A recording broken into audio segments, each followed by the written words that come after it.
अगर आप भी टर्बो गाड़ी यूज़ कर रहे हैं, भले वो पेट्रोल में हो या डीजल में हो, तो आपका भी मोटा खर्चा हो सकता है। और वो मोटा खर्चा कैसे हो सकता है? अगर आपकी गाड़ी में टर्बो खराब हो जाए। अब आपकी गाड़ी में टर्बो कैसे खराब हो सकता है? वो दो रीज़न से खराब हो सकता है, जो बेसिकली मोटे मोटे हैं। पहला, सर्विस सेंटर वालों की गलती वजह से, और दूसरी आपकी गलती वजह से।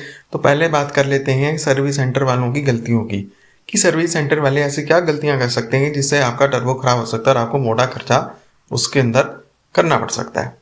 सबसे पहले, अगर आप अपनी गाड़ी के मेंटेनेंस कराने के लिए गए हैं और वहाँ की कोई गैस्केट वगैरह इंजन के अंदर की कोई ख़राब हो रहा है, जिससे ऑयल लीक हो रहा है, और वो सर्विस सेंटर वालों ने रिपेयर नहीं करी, तो यह फर्दर टाइम डाल के आपके टर्बो को डैमेज कर सकता है, जिसके खातिर आपको अपनी गाड़ी के ऊपर मोटा खर्चा करना पड़ सकता है।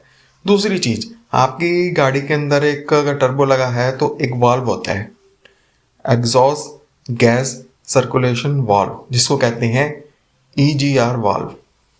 अगर उन्होंने उसको साफ नहीं किया, क्योंकि देखो वो यूज करते हैं ना उसको बार बार, तो उसके अंदर ना कार्बन डिपॉजिट हो जाता है। अगर कंपनी वाले अगर आपका EGR वाल्व क्लीन नहीं कर रहे हर पीरियोडिक सर्विस पे, तो ये उसमें देखो कार्बन अगर डिपॉजिट हो जाता है तो इससे हीटअप हो जाता है, और हीटअप होने से आपका इंजन का जो टर्बो है वो डैमेज हो सकता है और आपको मोटा खर्चा देना पड़ सकता है।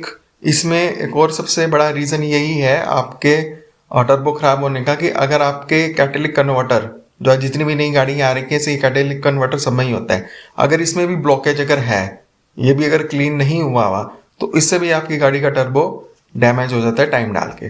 तो ये तो होगी सर्विस सेंटर वालों की गलतियां, जो कि वो कर सकते हैं जिससे आपकी गाड़ी डैमेज हो सकती है। अब बात कर लेते हैं हमारी अपनी गलतियां क्या हो सकती हैं ड्राइविंग करते हुए, जिससे कि हमारी गाड़ी का टर्बो जो है वो डैमेज हो जाता है। देखो, सर्विस सेंटर वालों पे तो हम इतना ध्यान रख सकते हैं, लेकिन अपने ऊपर तो 100% ध्यान रख सकते हैं कि जिससे हमारे मोटा खर्चा ना हो। तो उसमें सबसे पहली गलती हम ये करते हैं कि जैसे हमारी गाड़ी खड़ी होती है, सुबह सुबह हम गाड़ी को चलाते हैं, वो गाड़ी ठंडी होती है, तो अभी उसके अंदर ऑयल की सर्कुलेशन होती नहीं। जैसे बहुत टाइम से आपकी गाड़ी खड़ी है, आप रात को आ गए, आप सुबह जाना है अपनी गाड़ी को लेके, आपकी गाड़ी ठंडी हो रखी है, काफ़ी टाइम हो गया, तो उसमें जो होता है ऑयल जो होता है वो नीचे बैठ जाता है। हम करते हैं क्या है कि हम जैसे अपनी गाड़ी को स्टार्ट करते हैं उसमें फुल एक्सीलरेटर दे देते हैं, जिससे होता है क्या कि ऑयल जो है वो गाड़ी के अंदर सर्कुलेट नहीं होता, जिससे भी आपका जो टर्बो है वो डैमेज हो सकता है। दूसरी गलती, गाड़ी को आइडलिंग पे ज़्यादा लंबे टाइम पे रखना। जैसे कि मान लो रेड लाइट है, या वैसे घर के बाहर गाड़ी खड़ी है, वो ना जाना है उसने, जैसे कोई जा भी नहीं रहा, उसमें खाली वो जो है वो गाड़ी आपकी ऑन है, इग्निशन उसकी ऑन है, 2 मिनट 3 मिनट फालतू में इंजन चल रहा है, देखो उसमें होता क्या कि उसमें जो है ना फिर वैक्यूम क्रिएट हो जाता है आपके उसके अंदर, तो जिससे भी जो है जो टर्बो जो है वो डैमेज हो जाता है।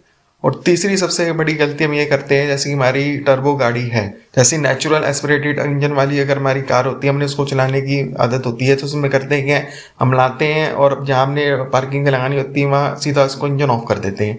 लेकिन अगर हमारी गाड़ी में टर्बो है तो ये गलती हमको नहीं करनी।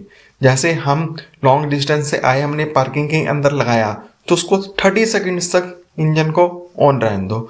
उससे होगा क्या कि उससे जो एयर फ्लो है जो पास करेगी ना, तो उससे आपका टर्बो ठंडा हो जाएगा, तो ठंडा होने की वजह से वो डैमेज जल्दी नहीं होता। तो बस यही सारी छोटी छोटी सी चीज़ें हैं। अगर आपकी गाड़ी टर्बो है तो आप थोड़ा ध्यान कर लीजिए, अपना ध्यान तो सबसे पहले कर लीजिए। और अगर सर्विसिंग भी कराने जाते हैं, भले सर ऑथोराइज सर्विस सेंटर में जाएं या बाहर कराएं, तो इन 3 चीज़ें जो मैंने बताई हैं, कैटेलिक कन्वर्टर की, एक आपके एग्जॉस्ट गैस सर्कुलेशन वाल्व की, और एक कोई भी ब्रोकन गैस्केट है तो उसको जरूर दिखवा लें किसी भी मैकेनिक से। चलो ठीक है, बाय।